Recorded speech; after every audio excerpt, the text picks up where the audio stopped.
Deputy Mayor Herlock, Councilor Cummings, Councilor Schiller for being here today and for having me.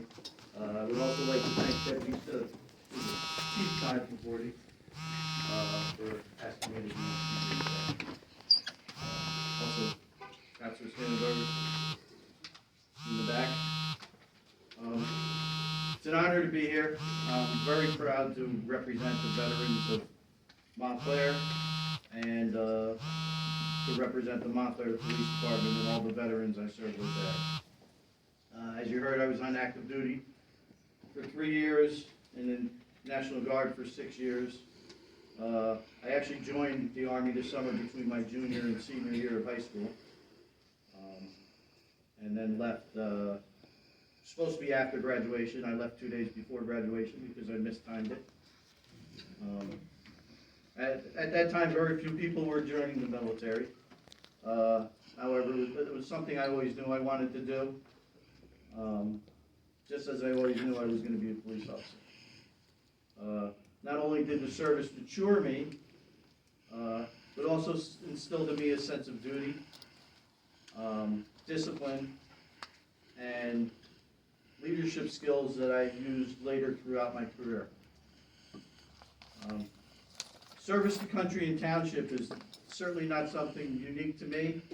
Through the years on the police force and working with the fire department and other township workers, many of those workers, especially when I first got on, were veterans. Many of them veterans of World War II, Korea, and Vietnam.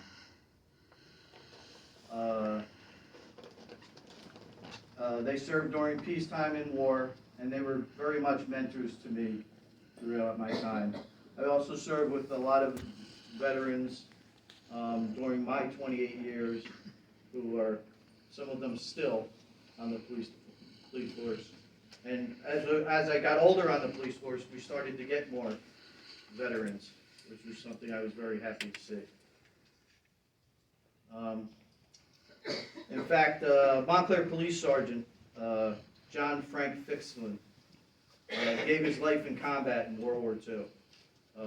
He was an active Montclair police officer, went off to World War II, and died in combat in France.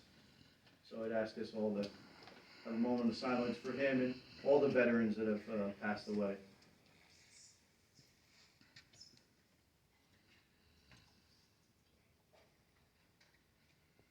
Thank you.